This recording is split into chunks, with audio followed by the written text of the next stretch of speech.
दोस्तों एक बार फिर से हम आपके लिए India post GDS form fill up 2026 apply online process की अपडेट लेके आ चुके हैं।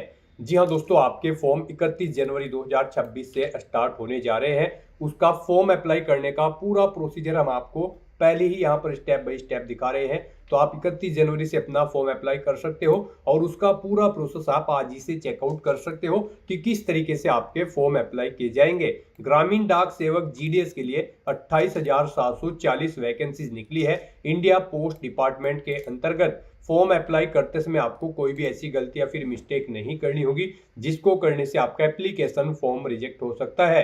आवेदन करते समय आप कैसे अपना रजिस्ट्रेशन करोगे, किस प्रकार से अपनी पर्सनल या फिर क्वालिफिकेशन की डिटेल फिल करोगे, किस तरह से डॉक्यूमेंट, सिग्नेचर, फोटोग्राफ आपको कितने केबी में अपलोड करने होंगे, फीस पेमेंट करते हुए रजिस्ट्रेशन से लेकर प्रिंट तक आपको किस तरह से अपना फॉर्म अप्लाई कर लेना होगा।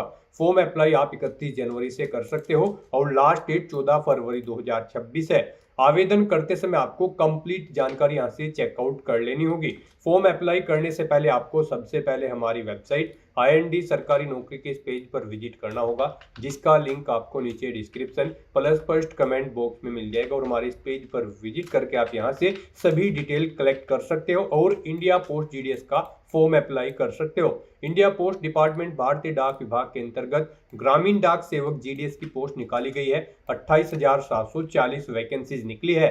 आवेदन इसके लिए 31 जनवरी से शुरू होने जा रहे हैं। 14 फरवरी 2026 तक आप अपना फॉर्म अप्लाई कर सकते हो। 12,000 से 29,380 और यहाँ पर डाक सेवक ABPM के लिए 10,000 से 24,470 सैलरी है। 10वीं पास कैंडिडेट अप्लाई कर सकते हैं। 18 से 40 वर्ष आयु सीमा है। 100 रुपये जनरल OBC के लिए फीस है। SC ST PH फीमेल को फीस जमा नहीं करनी होगी। ऑनलाइन मोड से आप फीस पेमेंट करोगे। बिना एग्जाम के भर्ती है, मेरिट बेस पे आपका सिलेक्शन होगा। ऑनलाइन आप ऑल इंडिया से अप्लाई कर सकते हो India post GDS online.gov.in portal से। इंपोर्टेंट लिंक सेक्शन में आने के बाद आप यहां से ऑफिशियल नोटिफिकेशन PDF लिंक पर क्लिक करके इसकी PDF डाउनलोड कर सकते हो, जिसमें आपको कंप्लीट डिटेल देखने को मिल जाएगी। सर्कल वाइज पोस्ट नोटिस भी आप चेकआउट कर सकते हो। और अप्लाई ऑनलाइन करने के लिए आपको अप्लाई ऑनलाइन के इस लिंक पर क्लिक करना होगा, तो आपके सामने ऑनलाइन आवेदन करने का ये ऑफिशियल पोर्टल ओपन हो जाएगा। गाइस, यहाँ पर अगर आपने पहले से रजिस्ट्रेशन रखा है तो आपको अप्लाई ऑनलाइन के स्टेप पर अपना कर्सर लाना है। फिर आपको अप्लाई के स्टेप पर क्लिक कर देना है लिंक पर। उसके बाद आपके सामने यहाँ पर कुछ इस तरह से इंटरफेस ओपन होगा। यहाँ पर आप अपना रजिस्ट्रेशन नंबर एंटर करें और किस सर्कल के लिए आपने अप्लाई किया है वो सर्कल सेलेक्ट करें और सबमिट बटन पर क्लिक करें। फिर आपको आपके डैशबोर्ड में लॉगिन कर दिया जाएगा। वहां से आप अपना फॉर्म अप्लाई कर लें। और अगर आप यहाँ पर इस भर्ती के लिए फर्स्ट टाइम अप्लाई करने जा रहे हो तो सबसे पहले यहाँ पर आपको अपना रजिस्ट्रेशन करना होगा। उसके लिए आपको रजिस्ट्रेशन की स्टेप पर अपना कर्सर लाना है और रजिस्ट्रेशन की स्टेप लिंक पर क्लिक कर देना है। जैसे ही आप रजिस्ट्रेशन के इस लिंक पर क्लिक करोगे आपके सामने रजिस्ट्रेशन का फॉर्म ओपन हो जाएगा। गाइस, यहाँ पर मोबाइल से कंप्यूटर पर सेम आपका एप्लीकेशन फॉर्म भरा जाएगा। यहाँ पर कोई डिफरेंस नहीं होता है मोबाइल से अप्लाई करने में और लैपटॉप से या फिर कंप्यूटर से अप्लाई करने में। बस व्यू का यहाँ पर फर्क होता है। कंप्यूटर पर आपको जो स्क्रीन होती है वो हॉरिजॉन्टल शो होती है और मोबाइल पर आपको वर्टिकल आपकी स्क्रीन शो होती है। तो यहाँ पर कोई डिफरेंस नहीं है, आप दोनों तरह से सेम वे में अप्लाई कर सकते हो। तो रजिस्ट्रेशन का फॉर्म आपके सामने कुछ इस तरह से शो होगा। यहाँ पर आकर सबसे पहले आपको अपना 10 डिजिट का मोबाइल नंबर एंटर करना है। फिर आपको वैलिडेट मोबाइल नंबर इस ऑप्शन पर क्लिक करना है। आपके मोबाइल नंबर पर एक OTP आएगा। वो OTP आपको यहाँ पर एंटर करके अपना मोबाइल नंबर यहाँ पर वेरीफाई कर लेना है। ऐसे ही यहाँ पर आपको अपनी ईमेल ID एंटर करनी है। फिर वैलिडेट ईमेल ऑप्शन पर क्लिक करना है। आपकी मेल ID पर एक OTP आएगा। वो OTP आपको यहाँ पर एंटर करके अपनी ईमेल ID को वेरीफाई कर लेना है। उसके बाद यहाँ पर आपको अपना नाम एंटर करना है। याद रहे आपका नाम यहाँ पर 10वीं की मार्कशीट के अकॉर्डिंग होना चाहिए। उसके बाद आपको अपने फादर या फिर मदर का नाम एंटर करना है। ये भी आपकी 10वीं की मार्कशीट के अकॉर्डिंग होना चाहिए। नेक्स्ट यहाँ पर आपको अपनी डेट ऑफ बर्थ इस कैलेंडर में से सिलेक्ट कर लेनी है। उसके बाद आपको अपना जेंडर सिलेक्ट करना है। यहाँ पर अगर आप ट्रांसजेंडर है तो फिर यहाँ पर आपको बताना होगा कि आप ट्रांसजेंडर मैन है या फिर वुमेन, आप ऑप्शन सिलेक्ट करें। और अगर आप मेल या फीमेल है तो आप मेल या फीमेल ऑप्शन सिलेक्ट करें। उसके बाद यहाँ पर आप अपनी कम्युनिटी सिलेक्ट करें। फिर यहाँ पर आपसे पूछा गया है आपने यहाँ पर किस स्टेट से अपनी 10वीं क्लास पास आउट की है, वो स्टेट आप सिलेक्ट करें। फिर कब आपने पास आउट की है वो ईयर आप यहाँ पर सिलेक्ट करें। उसके बाद यहाँ पर आपको ये कैप्चा कोड एंटर करना है और फिर आपको सबमिट बटन पर क्लिक कर देना है। इस तरह से यहाँ पर आपके रजिस्ट्रेशन का फर्स्ट स्टेप कंप्लीट हो जाएगा। अब यहाँ पर आपको अपना आधार नंबर एंटर करना है। उसके बाद आपसे पूछा गया है कि क्या आप PWBD कैंडिडेट हैं, अगर है तो आप यस ऑप्शन सेलेक्ट करें और अपनी डिसेबिलिटी का टाइप आप सेलेक्ट करें, और फिर अगर आप यहाँ पर PWBD कैंडिडेट नहीं हो तो आपको नो ऑप्शन सेलेक्ट करना है। आगे के ऑप्शन आपके सामने डिसेबल कर दिए जाएंगे।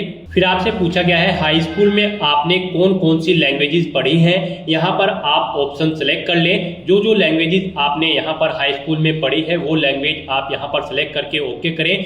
उसके बाद यहाँ पर आपसे पूछा गया है कि क्या आप करंट में एम्प्लॉय हैं, अगर है तो यस ऑप्शन सेलेक्ट करें और फिर बताएं क्या आपके पास NOC अवेलेबल है, अगर है तो यस करें, नहीं तो नो ऑप्शन सेलेक्ट करें, फिर आप एलिजिबल नहीं होंगे अप्लाई करने के लिए। और अगर आप एम्प्लॉय नहीं है तो यहाँ पर आपको नो ऑप्शन सेलेक्ट करना है। आगे का ऑप्शन ऑटोमेटिकली आपके सामने डिसेबल्ड कर दिया जाएगा।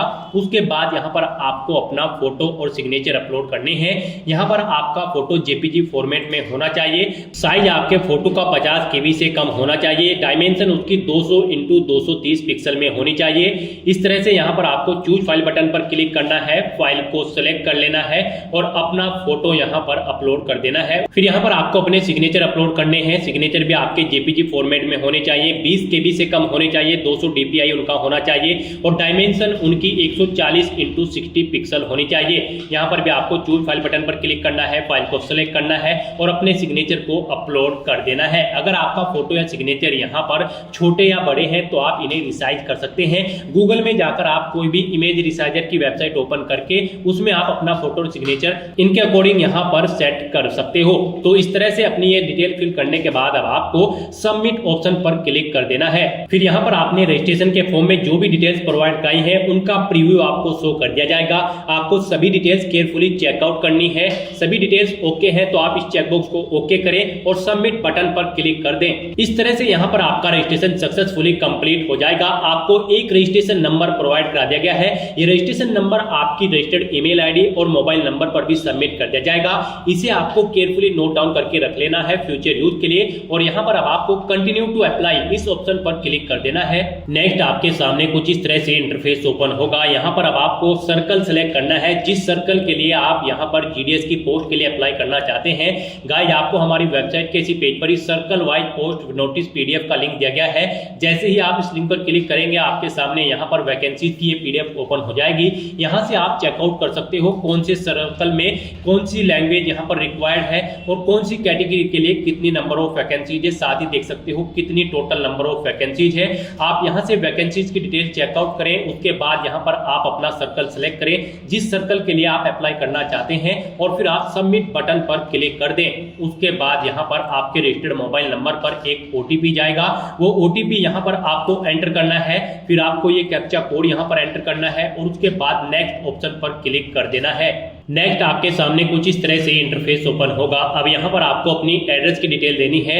आप अपना कम्युनिकेशन एड्रेस एंटर करें। उसके बाद आप अपना परमानेंट एड्रेस यहाँ पर एंटर करें और अगर आपका परमानेंट एड्रेस आपके कम्युनिकेशन एड्रेस के अकॉर्डिंग सेम है तो आप सेम एज कम्युनिकेशन एड्रेस इस चेकबॉक्स को ओके कर दें। ऑटोमेटिकली आपका परमानेंट एड्रेस आपके कम्युनिकेशन एड्रेस के अकॉर्डिंग फिल हो जाएगा। फिर यहाँ पर आपको अपनी क्वालिफिकेशन की डिटेल प्रोवाइड करानी है। यहाँ पर आपका पासिंग ईयर जो 10वीं का है वो ऑटोमेटिकली आपको फिर मिल जाएगा जो आपने पीछे प्रोवाइड कराया था। और यहाँ पर अब आपको अपना बोर्ड सेलेक्ट करना है, किस बोर्ड से आपने अपनी 10वीं क्लास पास आउट की है। गाइस यहाँ पर भारतीय डाक विभाग ग्रामीण डाक सेवक की पोस्ट पर अप्लाई करने के लिए आपका 10वीं क्लास पास आउट होना जरूरी है। तो यहाँ पर आपको सबसे पहले अपना बोर्ड सेलेक्ट कर लेना है, किस बोर्ड से आपने अपनी 10वीं क्लास पास आउट की है। जैसे कि अगर आपने central board of secondary education से अपनी 10वीं क्लास पास आउट की है तो फिर यहाँ पर आप अपना रिजल्ट का टाइप सेलेक्ट करें। आपका रिजल्ट मार्क्स में है, ग्रेड्स में है या फिर पॉइंट्स में है, आप ऑप्शन सेलेक्ट करें। मार्क्स में अगर है तो आप मार्क्स ऑप्शन सेलेक्ट करें। उसके बाद यहाँ पर आप अपने सब्जेक्ट दें, कौन सा सब्जेक्ट आपके पास था और फिर उसमें आपने कितने मार्क्स ऑब्टेन किए हैं वो आप एंटर करें। इस तरह से आपको अपने 10वीं क्लास के सभी सब्जेक्ट्स यहाँ पर एंटर कर देने हैं और उनमें कितने मार्क्स आपने ऑब्टेन किए हैं वो आपको एंटर कर देने हैं। और अगर आपके पास board of high school and intermediate education Uttar Pradesh Allahabad, इस बोर्ड से आपने अपनी 10वीं क्लास पास आउट की है तो फिर यहाँ पर आपको सिर्फ मार्क्स का ऑप्शन मिलेगा। आप मार्क्स ऑप्शन सेलेक्ट करें, उसके बाद यहाँ पर आप सब्जेक्ट सेलेक्ट करें, किस सब्जेक्ट कौन कौन से सब्जेक्ट आपके पास 10वीं में थे, कितने मार्क्स आपने ऑब्टेन किए हैं वो आप यहाँ पर सेलेक्ट करें। यहाँ पर आप अपने सब्जेक्ट्स सिलेक्ट करें, उनके मार्क्स की डिटेल यहाँ पर फिल कर दें। अपने सभी सब्जेक्ट के मार्क्स की एंट्री करने के बाद यहाँ पर आपसे पूछा गया है क्या आपके पास 10वीं में मैथमेटिक्स या फिर इंग्लिश थी एडिशनल सब्जेक्ट के रूप में। अगर थी तो आप इस चेकबॉक्स को ओके करें, नहीं थी तो यहाँ पर आप इस चेकबॉक्स को ओके न करें। अगर आप इसे ओके करते हैं तो फिर यहाँ पर आपको बताना होगा आपके पास एलिमेंट्री मैथमेटिक्स था या फिर मैथमेटिक्स या फिर मैथमेटिक्स फर्स्ट या 2 था या फिर इंग्लिश। आप यहाँ पर ऑप्शन सेलेक्ट करें और फिर आप ओके कर दें। उसके बाद अगर आपका स्कोर यहाँ पर सीजीपीए में था तो यहाँ पर आप अपना सीजीपीए एंटर कर सकते हैं। तो इस तरह से अपनी सभी डिटेल्स फिल करने के बाद अब आपको सेव एंड कंटिन्यू ऑप्शन पर क्लिक कर देना है। नेक्स्ट आपके सामने कुछ इस तरह से इंटरफेस ओपन होगा। अब यहाँ पर आपको अपने सर्कल की डिवीजन सिलेक्ट करनी है।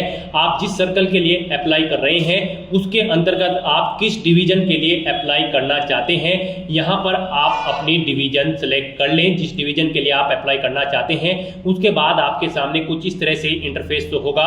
यहाँ पर अब आपको उस डिवीजन में जितने भी पोस्ट ऑफिस होंगे उनकी लिस्ट आपको शो कर दी जाएगी। आप यहाँ पर किस पोस्ट ऑफिस को फर्स्ट नंबर पर प्रेफरेंस देना चाहते हैं वो यहाँ पर आपको एंटर करना है। यहाँ पर जैसे कि अगर आप सहारनपुर डिवीजन अगर आप सिलेक्ट करते हो और सहारनपुर डिवीजन में अगियाना बीओ अगर ये पोस्ट ऑफिस है और इसे आप दूसरे नंबर पर प्रेफरेंस देना चाहते हैं तो यहाँ पर आप 2 एंटर करें इसके सामने। और यहाँ पर जैसे कि सहारनपुर डिवीजन में अहमदपुर है, अगर इस डिवीजन को आप फर्स्ट नंबर पर प्रेफरेंस देना चाहते हैं तो इसके सामने आप 1 एंटर कर दे।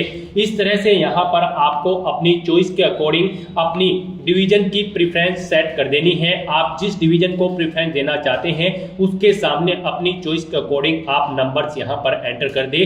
जिसे 1 पर रखना चाहते हैं उसके सामने 1, जिसे 2 नंबर पर आप रखना चाहते हैं सेकंड ऑप्शन में उसके सामने आपको 2 एंटर कर देना है।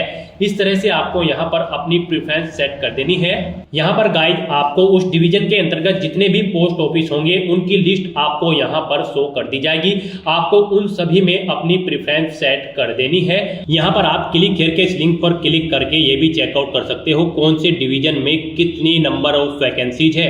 उसके बाद यहाँ पर आपको इस पेज को नीचे स्क्रॉल डाउन करना है, फिर डिक्लेरेशन सेक्शन में आना है, इन इंस्ट्रक्शंस को रीड कर लेना है, इस चेकबॉक्स को ओके करना है और फिर आपको सेव एंड प्रोसीड ऑप्शन पर क्लिक कर देना है।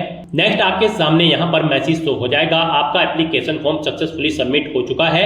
गाइड यहाँ पर अगर आप SC ST PH या फिर फीमेल कैंडिडेट हैं तो आपको फीस जमा नहीं करानी है और अगर आप जनरल या फिर OBC कैटेगरी कैंडिडेट हैं तो यहाँ पर आपको 100 रुपए फीस के रूप में जमा कराने होंगे। उसके बाद आपका एप्लीकेशन फॉर्म यहाँ पर सबमिट होगा। फीस का पेमेंट आप डेबिट कार्ड, क्रेडिट कार्ड या फिर नेट बैंकिंग के थ्रू या फिर UPI के थ्रू कर सकते हो। तो यहाँ पर फॉर्म सबमिट होने के बाद आपको इसे नीचे स्क्रॉल डाउन करना है, प्रिंट के इस बटन पर क्लिक करके अपने एप्लीकेशन फॉर्म का एक हार्ड कॉपी प्रिंट आउट ले लेना है फ्यूचर यूज के लिए, फ्यूचर रेफरेंस के लिए। तो दोस्तों इस तरह से आप अपना इंडिया पोस्ट GDS का फॉर्म अप्लाई कर सकते हो। आज की इस वीडियो में बस इतना ही। आई होप ये वीडियो आपको पसंद आई होगी। अगर पसंद आई हो तो इसे लाइक और शेयर करें, चैनल पर नए हो तो इसे सब्सक्राइब कर लें। Thanks for watching.